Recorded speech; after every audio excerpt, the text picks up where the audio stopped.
ថ្ងៃចឹងណាចឹងការឈប់វិញយើងធៀបទៅនឹងឆ្នាំ2024ការឈប់សម្រាកប្រចាំឆ្នាំតើយើងតើមានច្បាប់ទេចែងថាយើងអាចមានសិទ្ធិឈប់ប្រចាំឆ្នាំចឹងជាប្រចាំឆ្នាំគឺរាជរដ្ឋាភិបាលតែងតែប្រកាសពីការឈប់ប្រចាំឆ្នាំណាការឈប់សម្រាកប្រចាំឆ្នាំបើយើងមើលនៅក្នុងនេះគឺអ្នកពេញម៉ោង18ថ្ងៃបើយើងនិយាយទៅ full time worker អញ្ចឹងបើយើងគណនាចែក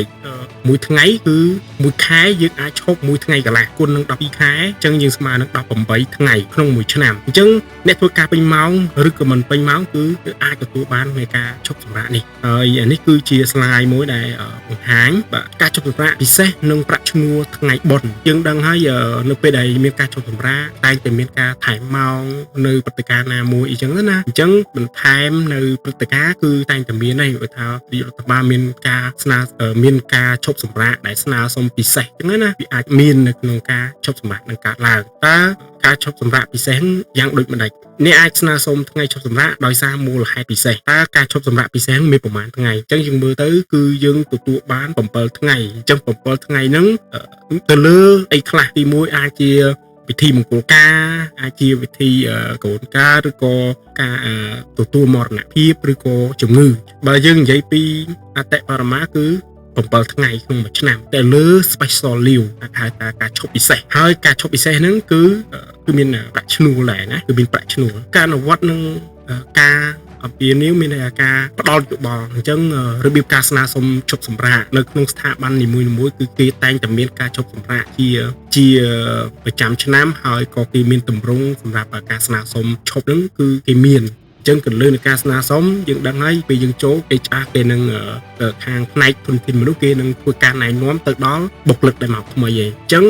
ស្នើសុំលាវដោយសរសេរអញ្ចឹងពេលខ្លះគេមានជា system គេធ្វើទៅតាម system គេនៅស្ថាប័នខ្លះគេធ្វើទៅតាមសរសេរជាអក្សរគេមានបញ្ជាក់ថ្ងៃឈប់សម្រាកជាក់លាក់គេមានស្នើសុំឲ្យបានមុនពេលអញ្ចឹងប្រិមិត្តដឹងហើយថាការស្នើសុំឈប់គឺយើងត្រូវស្នើសុំឈប់មុនលើកលែងតែករណីដែលខ្ញុំលើកឡើងមិញ special leave មានន័យថាការឈប់ពិសេសដូចមានមរណភាពមានការបុណ្យទានឬក៏ការរៀបអាពាហ៍ពិពាហ៍អីចឹងណាគឺនៅក្នុងហ្នឹងគឺវាភ្លាមណាបញ្ជីថ្ងៃឈប់សម្រាកអញ្ចឹងខាង HR គេមានបញ្ជីឈប់សម្រាកការឈប់សម្រាកប្រចាំឆ្នាំប្រាក់ឈ្នួលសួស្ដីប្រិមិត្តខ្ញុំ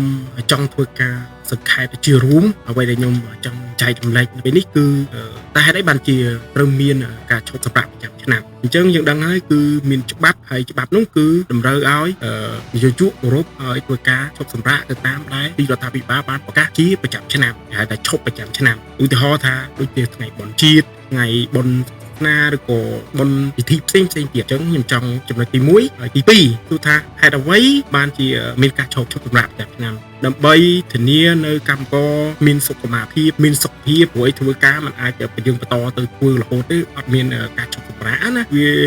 ដើម្បីអីឧទាហរណ៍ថាដើម្បីឲ្យកម្មករគាត់លំហែពុះបារបស់គាត់ព្រោះគាត់ធ្វើការមានភាពតានតឹងមានអីចឹងទៅគាត់ត្រូវការ release stress របស់គាត់ចឹងណាអញ្ចឹងមួយទៀតតើនរណាគេដែលទទួលបាននៅការចុះសម្រាកហ្នឹងអញ្ចឹងកម្មករទាំងអស់ដែលមានកិច្ចសន្យាការងារដូចជារោងចក្រដូចជាបុគ្គលិកនៅធ្វើការនៅ office មិន NGO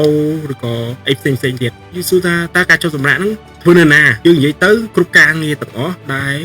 នៅក្រោមច្បាប់ការងារត្រូវតែអនុលោមគោរពនៅការចុះសម្រាកនេះដូចជាក្រុមហ៊ុនដូចជាអីដែលខ្ញុំលើកឡើងអញ្ចឹងណាហើយសួរថាតើពេលណាដែលគេប្រកាសនៅការចុះសម្រាកហ្នឹងជារៀងរាល់ឆ្នាំគឺរដ្ឋាភិបាលនិងក្រសួងការងារគេនឹងធ្វើការប្រកាសមុនដើម្បីឲ្យនយោជកបានដឹងការចុះសម្រាកនិងកម្មករនិយោជិតគាត់បានដឹងហើយជាចុងក្រោយតើការចុះសម្រាកហ្នឹងវាយ៉ាងម៉េចដែរវាផ្ដល់អីខ្លះយើងនិយាយទៅគឺការចុះសម្រាកគឺទទួលបានការ pay មានន័យថាទទួលបានប្រាក់កម្រៃណាការចុះសម្រាករបស់តាម18ថ្ងៃក្នុងមួយឆ្នាំហ្នឹងគឺទទួលបានការទូទាត់លុយយើងនិយាយចឹងមិនមែនថាឈប់ហើយនយោជកគាត់មិនផ្ដល់កម្រៃទេគឺត្រូវតែផ្ដល់ឲ្យអញ្ចឹងណាសរុបមកវិញខ្ញុំមានតែប៉ុណ្្នឹងទេបាទសូមអរគុណ